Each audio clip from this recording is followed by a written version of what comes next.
Hello, welcome to I Feel Fat Today. I'm your host, Kelly Taylor. Thank you so much for joining.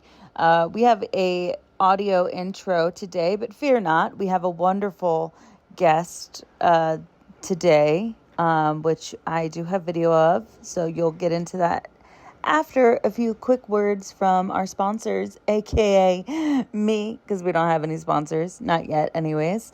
The reason why I went with audio today is because I knew that this was going to be a rather quick intro because I don't have much to speak on. And it's election day, which as I'm recording this, it's Tuesday, November 5th, and no makeup is hitting this face today. No. Too stressed for that. I don't even know why I'm stressed because I have no control over anything right now. I voted early in a state where I align with the rest of the majority. So, just doing my civic duty, I suppose. But everyone's energy is freaking me out, Obviously, I don't want Trump to win, but everyone is scaring me. Everyone's being like super volatile without actually being volatile. It just kind of feels like, you say excuse me in the grocery line the wrong way and someone's going to flip on you because they're so upset about today. So I didn't have it in me. Wanted to kind of take it slow and get this podcast edited because after tonight, I could just be very stressed. And I also have some travel coming up. So this is what we're doing. Does anyone else relate to just kind of feeling weird right now? Because that's my main emotion. People ask, are you scared? Are you stressed? Are you happy? I am weird. I am feeling weird. Okay, well, let's just focus on what really matters. This podcast. Subscribe to us on YouTube, where you can find out when episodes drop. P.S. It's every Friday. When you check us out on YouTube and you subscribe, like, and comment, it helps gets the episodes out into the ether for more people to enjoy. After you subscribe on YouTube, head over to Apple Podcasts where you can rate and review. I would love a 5-star review from you. It would be such a kindness and super helpful. Let me know if you leave a review and I will send you some stickers. Then you can send me an email if you want some advice that I can read it out on the podcast. You, of course, can write in anonymously at ifeelfattoday@gmail.com. And then you can follow the pod on social media at I Feel Fat Today, where I post clips of the show. And you can follow me, your host, Kelly Taylor, at Hello, This is Kelly. All right. My guest this week is awesome. We had a great conversation, a little bit of a trigger warning because we did talk explicitly about eating disorders, of the restrictive variety. So just a little warning to you if that's something that you fancy. But we talk a lot about just how hard it is being a teen. So yeah, give it a listen. Let me know what you think. And I hope you like it. Please welcome to the podcast, the amazing Glennis LaRoe. I didn't even look in the mirror before this. I don't have my hair brushed or anything because it's like I'm in Sunday evening mode. So that's going to be the vibe of the podcast today. I know. And I couldn't be happier of what just happened here. Yeah, that's you've been blessed. You've been blessed. If he starts to drool, let me know and I'll swoop in. It's really okay. I'm very self-conscious about the way my cat drools on everyone. My cat will start drooling when she's making biscuits on a particular blanket, and then she'll do the thing and then blast us all with drool. Yes. So totally used to it. Yeah. Are you feeling left out? Oh my gosh. I know he is. Yeah. This is the runaround. You want to come here? There we go. Okay. And now yep. It's a Hey, you got the mic. Wow. See that? There's a See that? hierarchy. Yeah. Yep. Hey. And Bubs recedes. Yeah. He like doesn't. Oh. I know. Breaks your heart. And he still cries. Oh my gosh, it's so annoying. You're here. But it's okay because you're so cute. I actually cute. thought he's gonna like settle soon because we were out all day for the marathon. Yeah. Finnegan and I, and he was a tired boy being carted around in his little dog bag. Yeah, watching the marathon is so tiring. It was very funny seeing the marathoners kind of like realize that like this little like furry head was popping out of my bag and like do a double take and then like smile. So I was able to bring some joys to some marathoners at least. Does he tuck her out if he's on foot, or were you just out for a long time? He can walk pretty far, but there were so many people and like so much noise.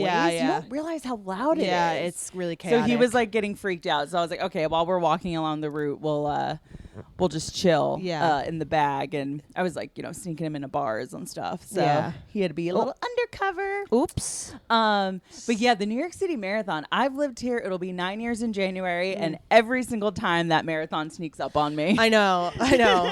When people say they're training for it, I'm like, oh my God. I know. Have you ever been compelled? Like, have you ever been inspired to do something like that? So only, and we can get into this, but I as a teenager kind of dabbled in like exercise bulimia. So I would like run a lot, like run. And there was this event that I did that was a 16-mile like charity race that I did. And that was the longest distance that I ever ran.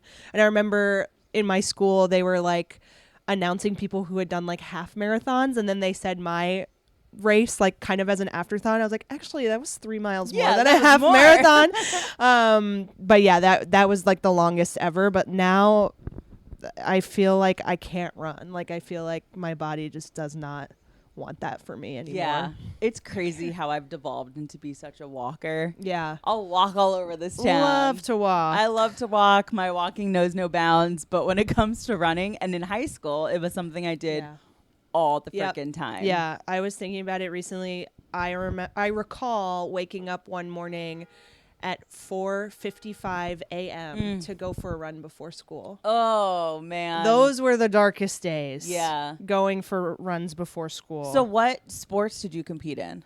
So I was pretty unathletic for a long time. And then my parents sort of put me into like intramural basketball. Okay, yeah. Very briefly. And that was like once a week, not competitive, not particularly skillful. And then when I went to a different school, I transferred schools and started playing field hockey. Okay, yeah. And this was in the UK, which is why it was like it's so random. The options we had were like field hockey, netball, rowing. And I was like, I guess field hockey. Yeah. But it was all totally random to me. And yeah, there were girls who were like on the national team. And I was like, I'm just going to go out there and be enthusiastic. But I don't know that like necessarily, I don't know that the field hockey like contributed to like the kind of need to exercise compulsively. It felt like in addition to everything else. So you mentioned that you grew up in the UK. What's that story? Yeah, so I was born in Germany. And then to American parents who were just like expats. My dad's work moved us there. And then when I was 3, we moved to Long Island. Oh, okay. And then my parents my dad was working in New York. Then my mom. Oh, I'm so sorry. That's okay. Hey. Okay, relax, he's like, how can I possibly be held responsible for what just happened there? You are so something. Stinker. You're so something. Why don't you just chill, okay? Oh, poor Babastis. I might text Joe to take Babastis out of the equation. Oh, yeah. Can you grab him? Yeah. Oh. We were having a moment. Little set design. Because Finny is, like, for some reason jealous. being the Gestapo right now. Really like, jealous. It's crazy.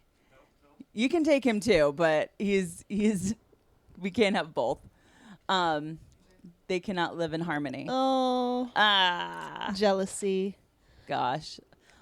As now Finney is forcing us to stare at my closet that has clothes spilling out because I have so much ready to donate that is just has not been called. I did a clean out recently and it was I'm still overflowing. Yeah. Oh yeah. It's insane. And then like you take the clothes that you like put aside to donate and you're like, "Oh, I think I can wear this tonight," you know, and then it just becomes the whole thing. Yeah. So sorry, I'm really interested No, as it's to, okay. like, your little like No, it all kind of fits into it. So I Long Island at 3. Long Island at 3. Then my mom got sick. She got cancer. And then she passed away when I was 7. And we moved short term to Texas because that's where my dad was from. My aunt and uncle, grandma and grandpa were there. So we had a support system there. Totally. So that was where we went short term. My mother passed away. We moved back to Germany for a year.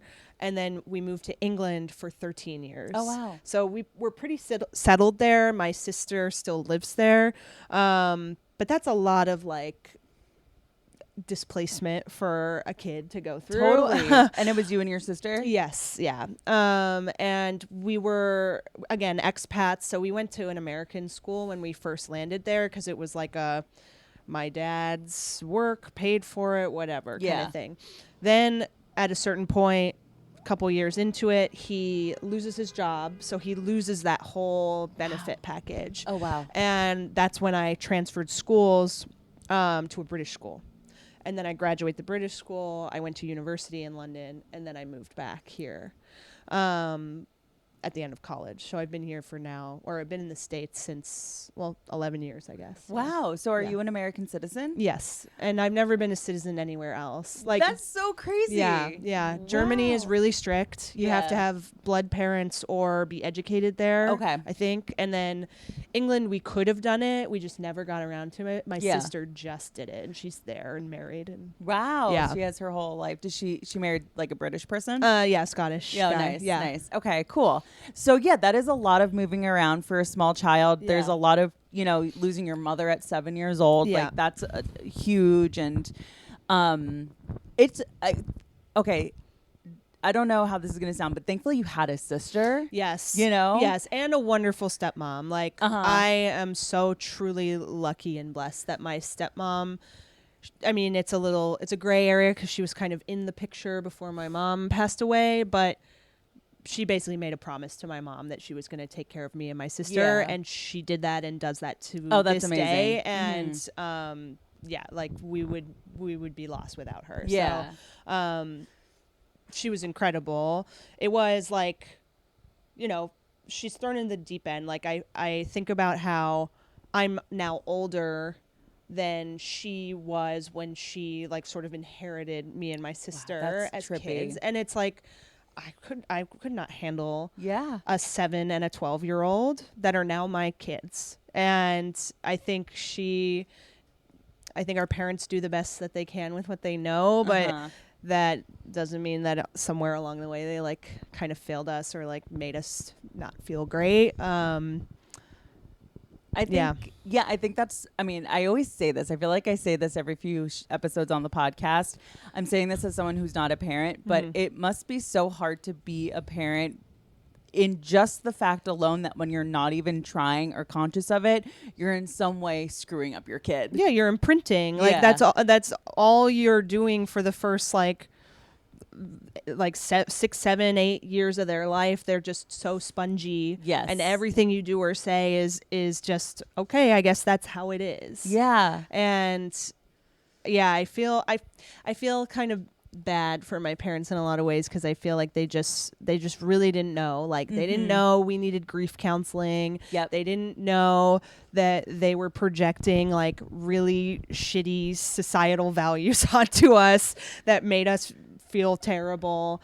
And then once it kind of reared its ugly head, like my sister and I both had like weird eating disorder behavior where they were then kind of like punishing us for it. Right. And it's like, well, wait a minute. Yeah. They should be raising an alarm. You should be bringing an expert in.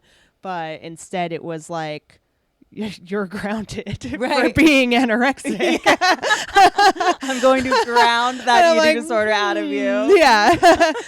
Funnily enough, isolating is kind of exactly what I want. Yeah, that's kind of my jam. That's perfect because I can control this environment. Yeah. And I can think of all the ways that I'm going to get around you. Now that you're hip to my, Exactly. So, I mean, it is weird. I can kind of like pinpoint exactly where it all kind of like triggered, because I was at that one American school, and then I had to leave because of the circumstances of my dad's work changing and went to a different school. And I remember logging on to MySpace one day, and it's where it's ground zero of eating disorders. Ground zero. And it's so funny because like now I think to an extent people have such an awareness of their online presence that there's tact or at least intention, right? So like you hear now that kids, like the way they bully is like exclusion, cropping someone out of a photo or not including them in a photo dump. Like this is how teens are now like bullying each other. I think that what happened in this story, they truly did not know that I would see what they said. Right. So a guy posted on this girl's wall, public wall, "Oh, you look like Glennis in that photo, but not as fat." And then she goes, "Which one, you asshole? Tell me so I can delete it." I remember like word for word. Yeah. And then someone else chimed in, another girl, being like, "OMG, haha, yeah, you do."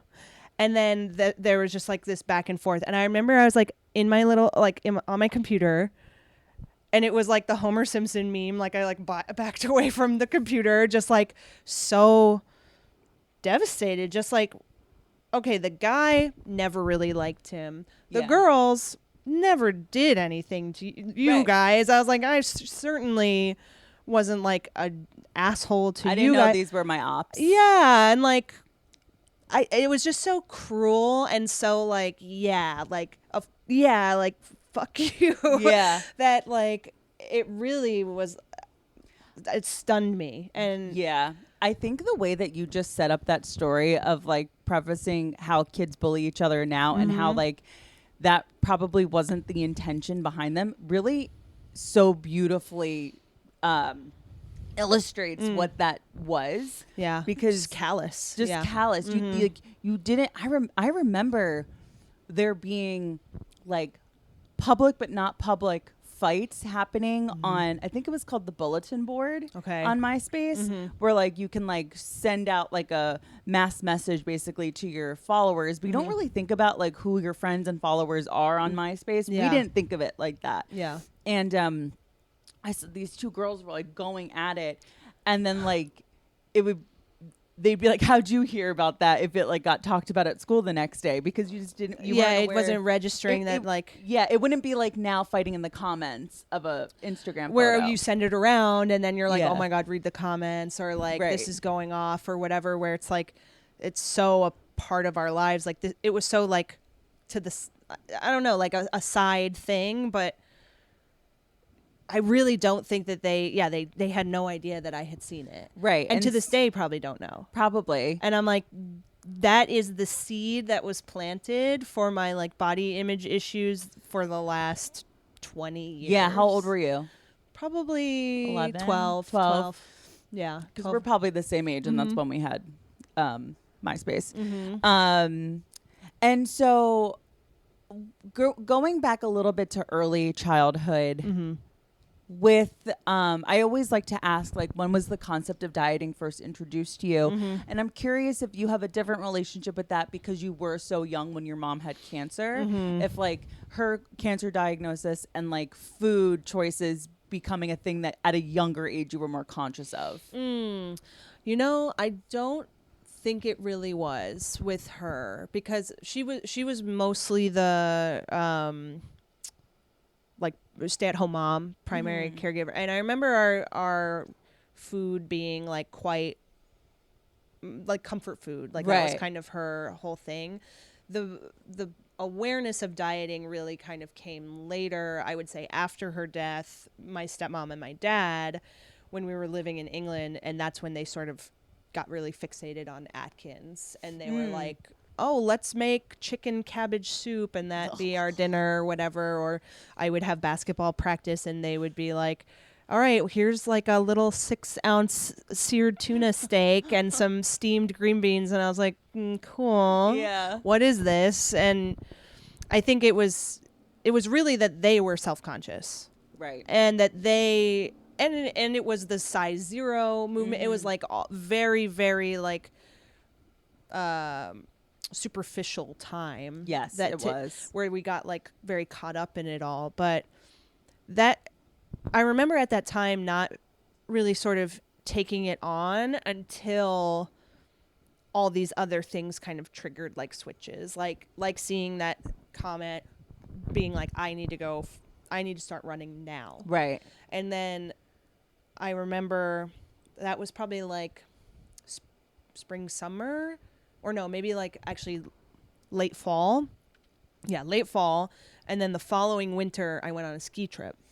And on the ski trip, I recall being in a room with friends, people who I do consider friends.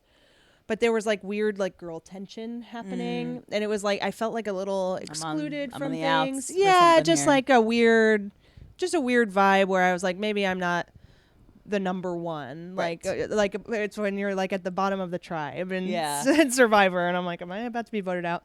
And I got like a stomach bug, and I remember being like unable to eat. We're skiing, so burning a ton of calories, very physically taxing. And then there's days where I opted out of skiing, but I was like not eating and I was laying in bed. And when I came back, I weighed myself. Oh. And then that was the beginning of like, oh, I can not eat, and then this number will go down, and then that'll be validation from the people at my old school, my parents, all this stuff. And then that's when it like locked in and I became obsessed. Right. And by the way, in that photo where, you know, your peers were saying this about you, I mean, I don't know what you looked like as a child, but it probably was a very like early 2000s mentality of like you being a fat person, aka you weren't fat at all. Sure. And to be clear, it was a photo of the other girl that they were saying, you look like Glennis, but not as fat. And I'm like, what? Why am I catching strays? Right. Like, I don't know. I am part of a narrative that I did not ask to be. No, literally. And of course, the size 0 heroin chic, which is back, by the way. Fully back. It's fully back. We're back. Yeah, we're fully back. And they celebrated by bringing back the Victoria's Secret fashion show. It's like perfect timing, by the way. Yeah, but here's Ashley Graham. Yeah. Totally. Yeah. So that was really where it so got gnarly. Yeah, you go on this ski trip, you get sick. Yeah. And come back and you're like, oh, wait, this could be something that I completely center my life around. Yeah. And so you're probably, so you were, it was that winter. So still like not even a teenager experiencing this. And not mature or experienced enough to understand like, hey, being sick and dropping a drastic amount of weight in a week is actually a bad thing. Yeah. And, you know, I guess with eating disorders or, you know, it is a chemical thing that your brain can start to give you dopamine for feeling hungry, give you dopamine for the discomfort. Like it's like you become kind of twisted in the signals that are going off in your brain. And I very much remember that. I very much remember being like, I'm hungry. And then that being like a happy trigger. Yeah. Whereas now I'm like afraid of hunger. I'm like, I do not want to be hungry. It'll freak me out. Totally. Which is like a weird flip-flop thing. Yeah. Through like, it's a flip-flop thing probably through like the healing. Yeah. God, I don't know why healing has to sound like such an icky word to me. But through like the healing of getting over this like horrible eating disorder. Now that's the flip. So, and on top of it, and I'm not here to, incarcerate your parents here, but it kind of sounds like your poor behavior was being co-signed a little bit by, your guardians, which I totally relate to, because when they're not fully aware of the extent of how you're hurting yourself, really, it's like, oh, great. Yeah. Like this is a normal portion size, or you didn't clean your plate, that kind of thing. And then the flip of that of like, now you're in trouble for going too far. For going too far. Were you a kid or a teenager that was afraid of getting in trouble? Oh, certainly. Yeah. I was obsessed with not being in trouble. Yeah. Yeah. And so like for something like that where it's like you kind of know too that what you're doing is a bad thing, like you're not doing the correct thing by like having this control and being anorexic and not eating. So for them to get in trouble, it's like, I felt almost like a self-righteousness about it a little bit at times, because I was like, you know what, I'm gonna learn the calorie contents of every single food. And like I brought a little diary with me to school and wrote everything down and counted everything. I wore a heart rate monitor when I ran so that I could then subtract the calories and then have the net calorie. Like it was like a very obsessive, meticulous, like, I mean, I've never been diagnosed with OCD, but I do think that there are some like obsessive compulsive tendencies that I show. And that was one of them where I really just was like, every day I need to do this. Every day I need to look at Thinspiration or whatever. I mean, online, man. Zenga, all those. Oh my God. MySpace groups. There used to be MySpace groups where you could like, that were pro Anna. Wild. Then the Tumblr days of pro Anna. Very wild. And I'm curious, I could be completely wrong, but when you went to college, did you study like any health science or nutritional science? Yeah. I knew it. Yeah. I did human sciences. Yeah. Totally. Because I went to school. I didn't end up graduating with a nutrition degree. I ended up graduating with a fashion degree, which is what I wanted to do. Yeah. But when I was applying for schools, I was applying to get into their nutrition programs. Yeah. I really thought about doing nutrition as well. Because it's like, I'm already obsessed with this. Yeah. I'm already like a pro subscriber on caloriecounter.com. Truly. Yeah, it was definitely in my mind too. God, it just so like, I look back on that time and I'm like, I let years go by of just being like so focused on the wrong thing, and it still is a bug in my brain that I listen to every day, but it has less of a grip over the behavior being so like pathological. Right. Like it's just, I mean, I don't know that I'll ever be truly relieved of a fixation on food or a criticizing voice about my body or whatever. And it's I don't know what the like cure-all is.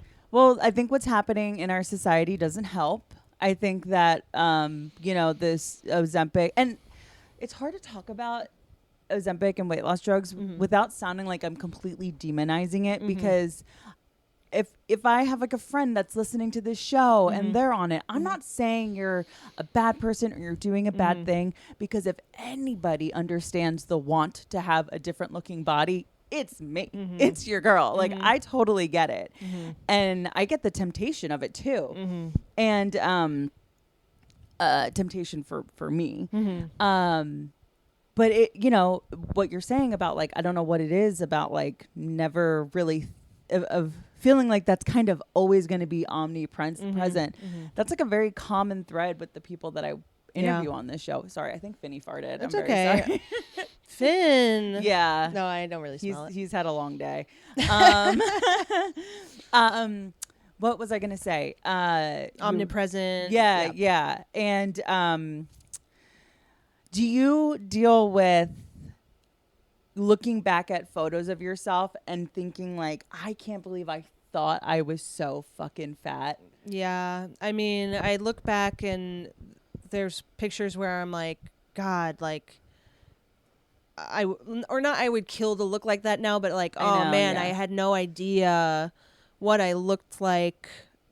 And it's not really fair to obviously to compare yourself to a past version of yourself or Right. whatever, but it's definitely always there. Like even as I'm getting older, like I feel my metabolism's slowing down. I feel I'm in a relationship where I have like comfy relationship weight where I'm like, I don't really care. Like, but anytime I'm like out of a relationship, I'm like, all right, I gotta get snatched or whatever, and then I'm like, oh, I fell off. Like, and it's just such a who cares? Yeah. Like, I really wish that I could not care so much, but I feel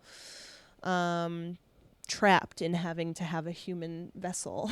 I know, and that's the other thing I go back to. It was like, that's all this is. Yeah. This is a human vessel. Like, Yeah. why am I centering my world around my meat suit? Yeah. And then I'm like, wait a second, but I feel like this meat suit is the thing that like could potentially, you know, get me spots on shows because like 100%. guys like to book pretty and hot women, Yeah. and I don't think I'm one of those women, you know. So it's kind of like you can be logical about it and be like, I'm really like centering my world around something that in the grand scheme of things doesn't matter, but for my current life and the things that I think affect my happiness, it does. Yeah. So okay, how old were you when it was like the cat's out of the bag on what you were doing with your eating disorder? I think it probably was around 15 or 16. Mm-hmm. I think I had gotten really restrictive and I wanted to be like raw vegan at a certain point. Raw vegan. And then I was also running as much as possible. So Perfect combo. Yeah, exactly. There was one night where I went for like an 11-mile run or something. And I think about that now and I'm like, why that not at night? Right. I'm like a young teenager going for an exceptionally long run at night. So shouldn't they assume I'm doing something bad, even if the 11-mile run itself isn't like a bizarre thing to do? They should assume that I'm running to go meet my friends in a field, to go like smoke a pack of cigarettes. I mean, I certainly wasn't even like I wasn't a bad kid by any stretch, but I just am like, does that not raise any alarm bells? Like I would be worried about my daughter. Yes, and it wasn't like a time where we had tracking, like track my watch, track my phone, nothing like that. It's bizarre, but I remember that like period of time being really intensely on my, obsessive shit and being extremely underweight. And I would do workouts in my living room sometimes, like do the aerobics workouts. I remember one time I was like in like a tabletop position or something like that, like hands and knees. And my dad like saw my spine like on my, and he was like, that was the first time that I heard him really like express like worry, where he was like, oh my God, like what's going on there? And then, but then nothing really further came of it. And then I remember it was someone's like Sweet 16 party, and it was at like a club. This is so ridiculous, this story. It was at a club that they had rented out, so we were all like, oh my God, this is so cool. We're like 16, we're going to a club or whatever. And drinking age is 18 in the UK, so you're 18, yeah, it's pretty easy. Yeah. So I had gotten grounded the week before. I can't remember exactly what it was, but I think it was because of something related to just having a bad attitude because I'm starving and just shitting on everything my parents are doing, and they just had it, and they're like, you're grounded. And I remember sort of doing like a crocodile tears performance of like, I'm just really going through a lot and I'm feeling really like, not connected to my friends right now, and this party is supposed to be like really cool and fun and like everyone's gonna be there, and I think it would be really good and my parents ate it up. They were like, okay, you can go to the party. And I was like, yes. So of course, not eating a lot. I think I recall what I ate because subtle foreshadowing, I throw it up later. It was like just those like tomato beans, like the gigante beans. And I had somehow gotten a hold of Malibu. Oh.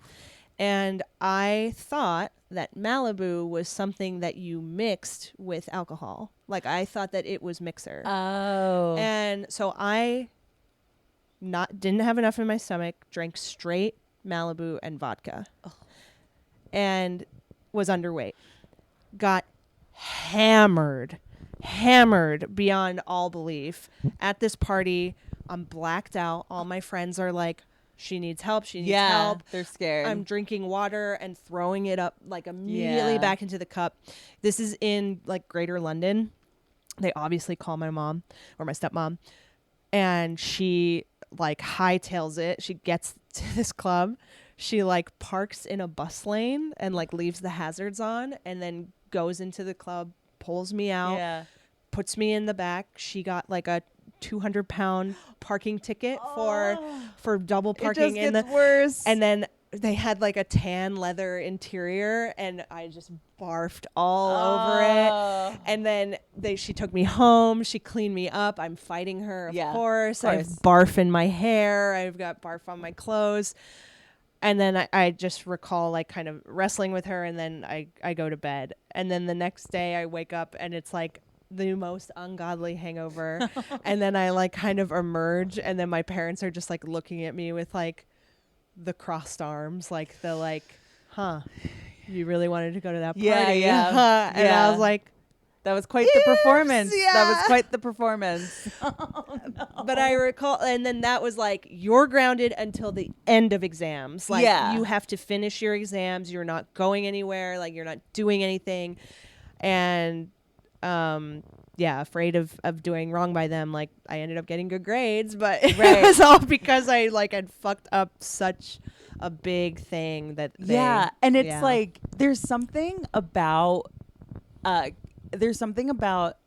never doing little tiny things bad, where it kind of like that karma's coming eventually no matter what. So it becomes a grand thing. Yeah. Where it's the night of the getting drunk at the Sweet 16 and the £200 ticket and the interior fucked up. After you like coming off of you being grounded for whatever, it's like, oh man, it was coming for you. Yeah, and it really was like a rock bottom. I recall that was the lowest I ever weighed. That was the most restrictive I ever was. And I remember like being hungover and being like, fuck it, like give me the butter on the bread. Like I just want like baguette right now. Like and I was just like nursing a hangover. A hangover will cure your anorexia.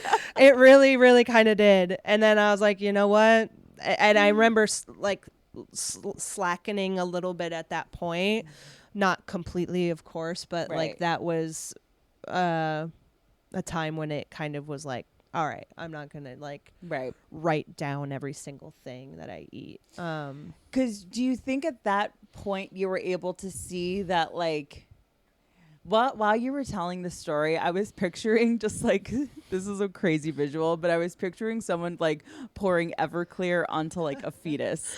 Like you were just so underweight, just soaking, saturating yourself in alcohol, pickling yourself. And so it's like, were you able to connect to the fact that like, oh, I got that fucked up because I have no like ability to handle alcohol? Or were you just like, were you more afraid of the alcohol? Like, because it sounds like it was able to kind of get you to be less restrictive. Yeah, I think I knew that it was self-inflicted. Right. Okay. And that I had, I was underweight. Way over. I mean, even if I drank that amount today, I was like, it's crazy. The just straight vodka and straight Malibu, like basically in a water bottle, and just like drinking that. Disgusting. So gross. So, and I think I was able to piece together like, wow, that really made me sick. And I don't want to go through that ever again. And I wasn't responsible. Like I knew that was not responsible in so many ways, like not eating enough, lying to them, drinking like that, being underweight, like all of it was very like cumulative lesson learned. Totally. Yeah. So Have you ever gone to therapy? Yes. Okay. When did therapy start? So therapy, I actually only really started later in life, and never really like specifically for like disordered eating habits and body image. It's just something that's sort of always a theme that comes up. Yeah, totally. Especially if it's like you catch me on a bad day where it's like, well, I hate having a body, right? And, yeah, but it was never really like truly like recovery focused. No, I kind of feel like that's like the route that I went, where it's like I didn't seek out. I also started therapy later in life, like mid-20s. Yeah, same. And I didn't seek out like anything eating disorder or body related, because to be honest, we really didn't have like that language. Like I didn't even know that was like a route I could go down, because I thought if I wasn't like, you know, an anorexic with my bones popping out, then there wasn't a therapy for me. Like I just need to go to a general therapy, whatever. So I'm talking to this therapist for years at this point, and finally I bring up like specific eating disorder stuff, and she was like, I was waiting till we were going to get on this topic, because all of the stories and everything that I would come to her with were kind of around body, but not explicitly. And now it's like, can we talk about something else? Yeah. It's like all we talk about now. Yeah. Yeah. It feels like I'm sort of at that road as well. I mean, yeah, I think I just was such a little researcher. Like, I think I did know that I was like, I knew what orthorexia was. Right. I knew what EDNOS was, like eating disorder not otherwise specified. Because I was like, you know, I wasn't ever like truly not eating a thing, but it was like still very restrictive, very like, exercise bulimia, like canceling it out, even though you need food to even just function, whether you're working out or not or whatever. And I definitely fell into the like female athlete triad. Do you know about that? I've heard about this, but It's explain. it's like the obsession with food, like orthorexia, and then losing your period, which happened to me as a teenager, and then injuries. So like I had like foot and knee injuries from overdoing it, basically. Right. Yeah, overdoing it and not sustaining yourself with anything. Yeah. Okay, yeah. And that's the tricky thing of what you just described, because it's like to be a young athlete is something that is I think highly regarded. Like in all of my athleticisms through high school, it was like I was praised for it. And I was praised when I looked thin, you know, quote, looked thin. But it was all stuff that was like so incredibly detrimental, because I was doing it in a way that was unhealthy. And it, you know, it sounds like that's what you can relate to. And you don't know what balance is as a teen. You're just like, especially if you're someone who wants to do right by your family or wants to be an achiever, then you're like, oh, achieving means taking everything to the extreme. Yeah. And you have so much energy as a teenager that you're just like, all right. Yeah. Like, I just like locked into this thing. Do you have siblings? I do. I have two brothers. I don't have a sister. Okay. Yeah. So I was just going to ask, like, where's your sister in this? Does she know what you got going on? Like, so it really got bad after she went to college. Yeah. So I think if she had been there, she might have been a little more attuned to it, or, but she also had her kind of struggles with it, like as a high schooler, especially since she was a little bit more aware of what was going on, like with my parents and then my mom dying, and then she was more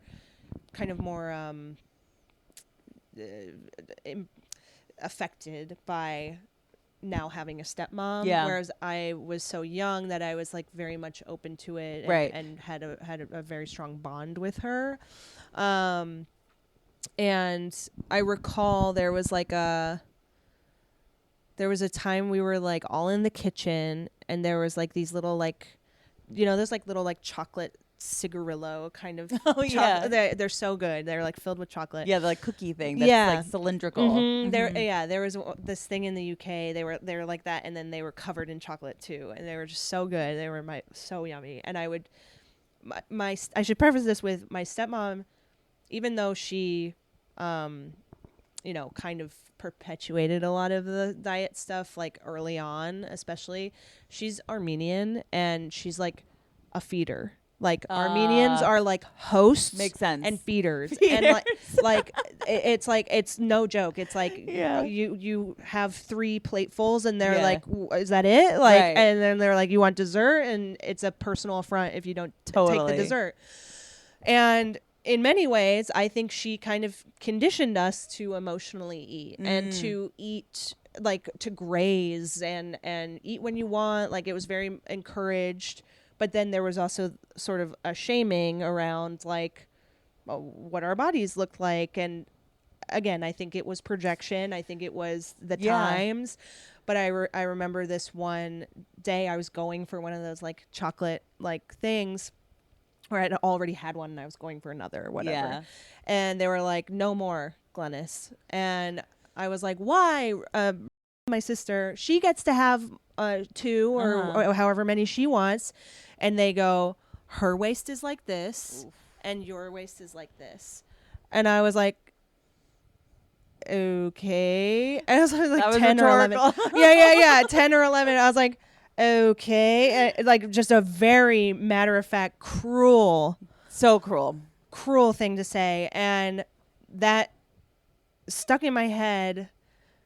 And I confronted my stepmom about it like later in life, like maybe a year ago. Oh, wow. How did that go? And I was like, I was like, I know you were put in an impossible position. You were young. You didn't know how to, like, it was very difficult. And I empathize with that. But do you remember saying that to me? And she was like, I don't remember, and I'm so sorry. Isn't it crazy that it was Tuesday for them, but for us it was life changing? It's one of it's on the list of my reasons why. Yeah, like when I timeline my life, that's a marker. Very distinct. Like I that's so rough. Another reason why it sucks to be a parent, because it was Tuesday and they were like, they just thought that they were kind of being disciplinarians. And they thought they were helping because it's like, that's why you can't have a second one, because of this. And also, as we were talking, I was thinking about, like, you mentioned your stepmom being I'm gonna guess she was like in her 20s when you guys like late I think early 30s. Early 30s. Yeah. When all of a sudden she like assumed this new role as stepmom. And it's like, while you were having to navigate the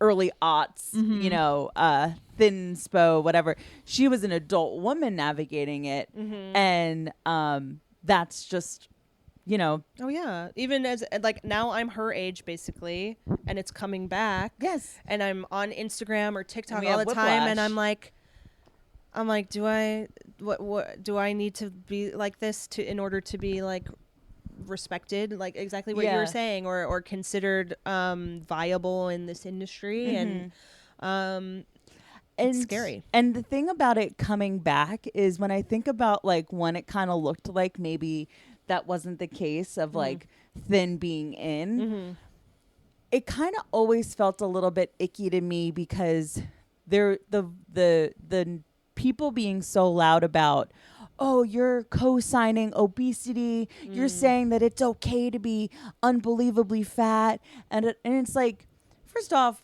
no one's co-signing poor health. What we're just trying to like have happen is like decentering the way that that anybody looks, and that not being a topic of conversation. Yeah. Because if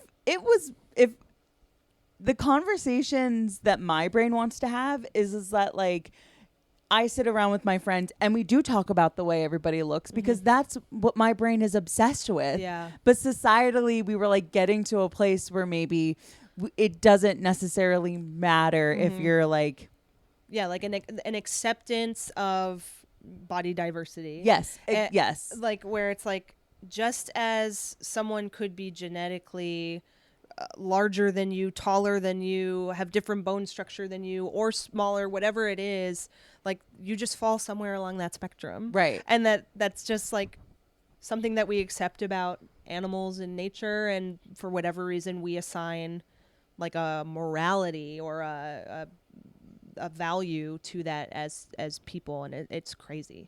Yeah. I don't know. It's just like one of these things of like, I don't know why that was the case. Yeah. Why that's the case. Why that's the world that we live in. But it is. Yeah. But yeah. Also, with you living in a completely different country, Mm-hmm. I'm sure you would probably come to like Texas to like visit and say hey for like the holidays and stuff. Did you have to deal with like your family being like, you look so different, or them commenting on your weight, that kind of thing? I'm trying to think if we did a lot of travel during that time. I feel like there was a stretch of time where we didn't really go to the States that much, and I think also because of some of the financial hardships my family was going through, if we did go on vacation, it was like in Europe, so it was like more local. But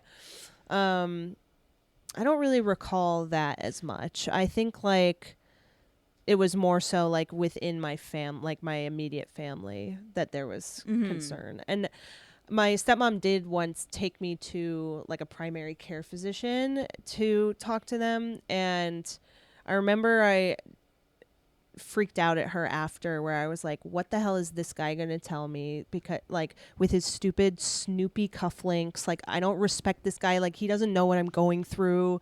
And I truly don't think he did, because he was like a GP. Yeah. He was an older man. Yep. He was trying to get answers out of me, but was like clearly not like an eating disorder specialist. Yeah. Certainly wasn't relating to a teenage girl. And you're lying. Yeah, and it just was not gonna engage. Right. And I like flipped out at her in the car, and I think she really just didn't know what else to do, and like who to refer to or go to. Yeah. Well, even what you said when we initially started our conversation of like, no one knew that even though our mother passed away from cancer, that we needed grief therapy. Whereas like that is so second nature these days. Like it wouldn't even be a thought. It wouldn't be,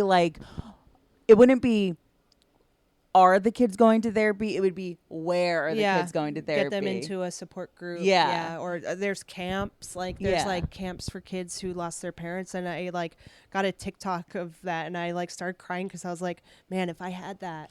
And I knew that like it was normal, because I was made to be not a freak, but there were people who would be like, your mom is dead, and I'm like, yeah like sick burn. Yeah, right. Like, okay. I just wonder how things would have been different, because as we all know, the body keeps the score. And the body be keeping the score. Yeah, it does. And I feel like there's so much trauma from moving around, losing a parent, eating disorders, all this shit. Switching schools. Yeah, all of it. And that all came to a head. Like, I only really realized I was traumatized like late in my 20s. Yeah. And I was like, damn, I've been on like autopilot my whole life. Survival mode from like the beginning. And it's like, listen, we grew up with roofs over our heads. We had love. Yeah. We did have food. Like, so because you have that, it's like to come to the realization that you were traumatized, even though it feels so obvious, is just makes perfect sense. It's a very weird line to walk. Of like, I know I'm privileged, but I'm also traumatized. Totally. Yeah. I mean, you don't know, especially as a kid, you have no control. Yeah. And so to try to get that control by something, and when you're at school and kids are making you feel like an other, you will do anything to try to be just blend in. Yeah. You not know? give them an in. Yes. I think there was a lot of motivation for that too. And still, even to this day, where I'm like, oh, if I'm going to be on stage, like, I want to look as hot as possible, so then they can't come for my looks, or they can't come for my body, or whatever. And I do have a lot of like, obviously like self-consciousness, where it's like, God, like, I objectively know that is it's just anxiety. It's just a weird old negative self-critical story in the back of my brain that doesn't actually have a bearing on the truth of how I'm perceived. It doesn't. It's me getting in my own way in a lot of ways, but it's been rattling around in there for like 20 years. Yeah. And I mean, the whole thing of the body keeps the score. It's like, now that I'm aware of it, can like my body get over it? Yeah.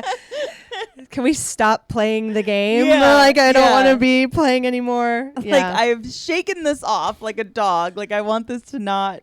No. Oh, man. So, where are you now with, like, obviously you don't keep food journals, you know, and none of that stuff. Like, I could, if a sponsor was like, we'll give you $1 million to hawk this food journal, I couldn't do it. Oh, MyFitnessPal. Yeah, I couldn't do it. I couldn't do it because it's like, I didn't keep journals for my feelings as a child, only for food. Yeah. And so it's like, I do totally the opposite now. Yeah. And, yeah. So how are you now? Like, you just try to be, well, you said before, like, you kind of like fear that hunger feeling. Yeah. I worked with a nutritionist or a dietitian, registered dietitian, very briefly.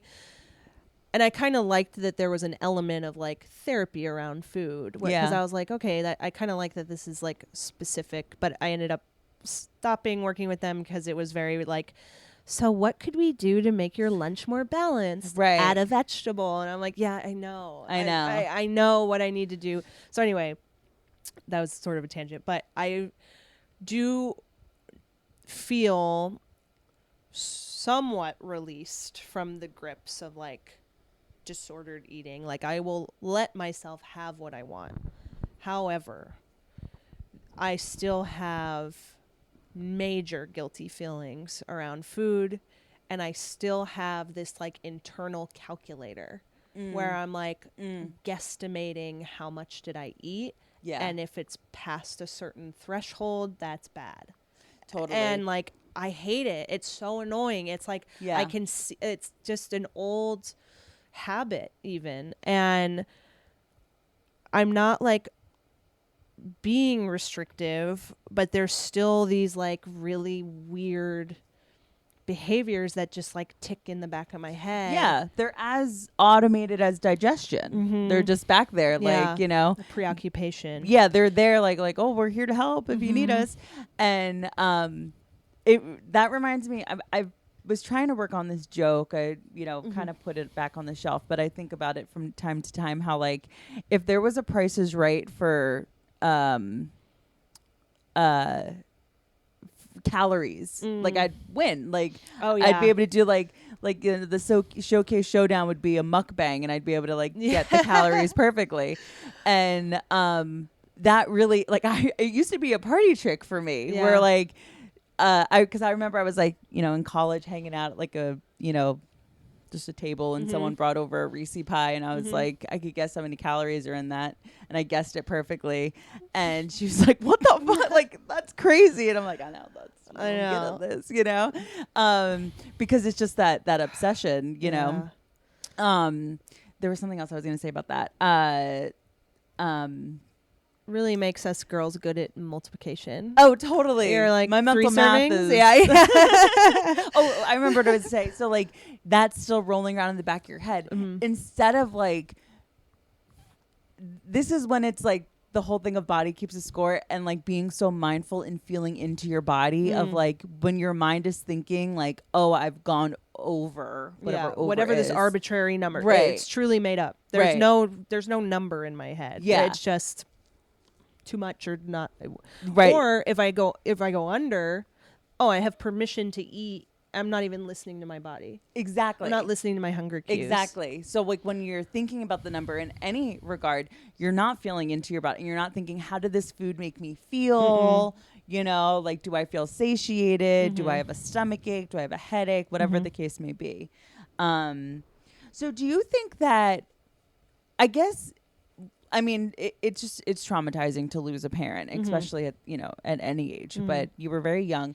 It's almost like, instead of your OCD and anxiety spiraling into like a health anxiety, it spiraled more into the control of like controlling what you can control. But did you at all ever deal with like having health anxiety of like, I have a weird thing on my arm, like this might be something, you know? Not as much, honestly. I think I have like a weird anxiety now that because my mom was 43 when she passed away. So me and my sister are both like approaching that age where we're like feeling like this weird, like, oh God, is something going to go wrong with our health? And I think I like did blood work like a few years ago and I had like low platelet count or whatever. And I just freaked out. I'm sure. And it ended up being not a big deal. Right. And like, totally fine. Like I'm in good health, but like, I think it's more manifesting later. Right. Then I wasn't sort of like, I wasn't a germaphobe or anything like that. Gosh, you know, it's like you fix it's like whack-a-mole of like these neuroses. It's like I think I have a handle on my eating and now I'm freaking out about a blood panel. Yeah. It's just like, I'm so tired. I know. Oh man. Okay. Well, honestly, you have quite the history. Yeah. I mean, the moving around alone is crazy. So I have a little thing here that I like to do towards the end of the podcast when I remember to do it. Okay, yeah. It's called Finish the Sentence. Okay. And so it's just like I give you the statement. I'm not too good with like the first thing that comes to mind, but like whatever you think. Okay. All right. So finish the sentence. When I look back at a photo of my younger self, ... When I look back at a photo of my younger self. I wish I could tell you how beautiful you are. Oh, I love that. That's so nice. I'm like, healing my inner child. But I know. It's like, this is a comedy-centered podcast, but sometimes it's like, I can't help if I'm scrolling on, you actually mentioned this before, but I can't help if I'm scrolling on TikTok, and then all of a sudden a momfluencer telling her kid to like, eat whatever you want, like, makes me kind of tear up. I know. This is so embarrassing. I saw a TikTok where it was a little girl affirming herself in the mirror, and it was her mom like telling her, and it was like to be like, you know, you're so beautiful, like whatever, saying affirmations. I didn't cry watching it. I cried telling someone about it, and they were like, "Are you okay?" And I was like, "It was just, I wish someone had told me," and I just like lost it. And it'll creep up on you. You'll just be scrolling, enjoying yourself, and it's like, oh no. I know. Totally. I know. Yeah. Because, oh my gosh, I hope I didn't already mention this on the podcast, but to that, you know, kind of in that vein, I was visiting my friend. She lives in Denver, and we came upon a cat cafe. So we go into the cat cafe, and there's like little kids running around with like there's like 20 cats in there. And this little girl, we're just sitting watching the cats, and we see this little girl like, you know, tell the cat to jump. And the cat jumps, and she goes, "Oh my gosh, great job. I am so proud of you." This girl was like 5'6". And me and my friend look at each other, and I go, she has someone or multiple people in her life telling her that for her to have access to that language. Because I never at that age would have said to anyone or anything or any animal, "Oh my gosh, I am so proud of you." Yeah. Oh my gosh. She's gonna have real secure attachment. That little bitch. I know. I hate her. It was so funny. It's just like, but you're just going about your day, and all of a sudden you realize that like, oh wow, like I'm curious as to what this new generation's going to be when they're adults, because like their parents are therapized, you know, like it's very different. Okay. Something I would like to change about the way I deal with conflict.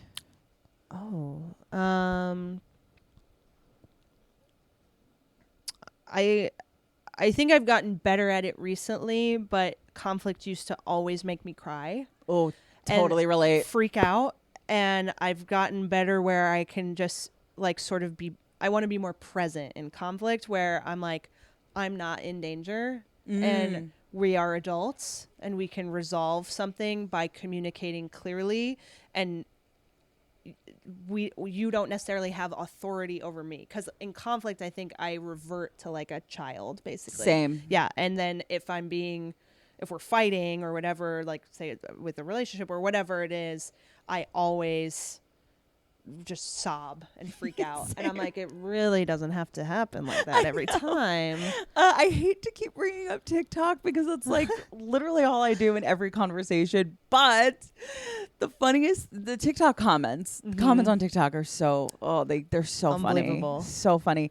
And I, came upon this one video where the caption on the screen is like, watch me get fired from my job. And she, is like filming herself being fired, and we only hear the person on the other end and her respond to it. And she is just so like steady and gets her words out clearly. It was like almost like a rehearsed thing. She just sounds so good. And so many comments were like, can you teach me how to do this without crying? Yeah. And like, yes. Like there have been times where I'm in a work meeting and like my manager could be so nice and so sweet, and she'll like just bring down one little big piece of criticism. Ooh. And I'm like, I'm just like really stressed. I'm exactly the same. My manager at work is so chill, like really just like a human person. Yeah. And anytime there's been like a little like, hey, you need to be nicer on Slack. I'm like, I'm sorry. And I have a Post-it on my computer that says be nice on Slack. That's a good reminder. And I am going into a new job where I'm starting with people that like don't know who I am. Yeah. And I'm like, be calm, be centered. Yeah. And like, because I try to be, conscious of the amount of exclamation points I use, because I don't want to come across as like this like woman that feels like she needs to overly, make herself seem so chipper. Yeah. And then I'm like, sometimes go the opposite where I'm like too direct. Yeah, like I think that's my problem. Yeah. I value efficiency. Same. And so sometimes I like don't put a greeting, and I just am like, hey, this is the issue. Can you help me? Like, please advise, or like, totally, what's the solution here? And then apparently this is like gone around the team that I'm like such a jerk on Slack, and I'm like, I really don't think I am. I just don't like problems without solutions. And I also like, I don't know if your role is at all customer facing, but like every job I have, my role is customer facing, which means I could have like a book of business of like 100 different clients, and like if any one of them are mad or upset with me, it rocks my world. Yeah. I think I have actually gotten better, or maybe it's the Wellbutrin. Oh, very true. It might be the Wellbutrin, because I think like I had a few clients kind of chew me out over stuff that it's not my fault. And I just kind of been like, so what do you want me to do? Like I almost like go back at them, and I'm like, ooh, God. Well, yeah, that's one of the beautiful things about capitalism is that when you get so overworked, you kind of like lose the ability to like care on an emotional level if someone's mad at you. Because I totally have gotten there too, where it's just like, I am hardened. I am like, I'm not this company. Yeah. You're mad at the company. You're not mad at me. Right. Totally. I'm just on the phone with you, and it's like, I'm mad too, bro. Yeah. Like, I don't know. You think I'm happy? Yeah. Oh man. Great. Well, thank you so much. Of course. For coming on. So fun. I really appreciate it. I love, like, that's the thing about comedians, man. Like, I love talking about fucked up shit. Yeah, we can really get into it. Yeah. So great. So this episode's coming out Friday. Okay. If you have anything you want to plug and let people know where to find you. Yeah. On Instagram, I'm The Glennis Show. And then I have a interview series where I interview the girlies and the gays about their mental health, which is called Sad Girl Survival Guide. Oh, I love. And you can find that sadgirl_show. And then I'm doing my solo show at Come On Everybody. It's called Pick Me on December 4th. 8 o'clock. Amazing. Where at? Come on, everybody. Come on, everybody. Amazing. Okay. I'll put all that info for you to check out Glennis, and hopefully go to her show in the description of the show notes. And until next week, we'll talk to you. Bye.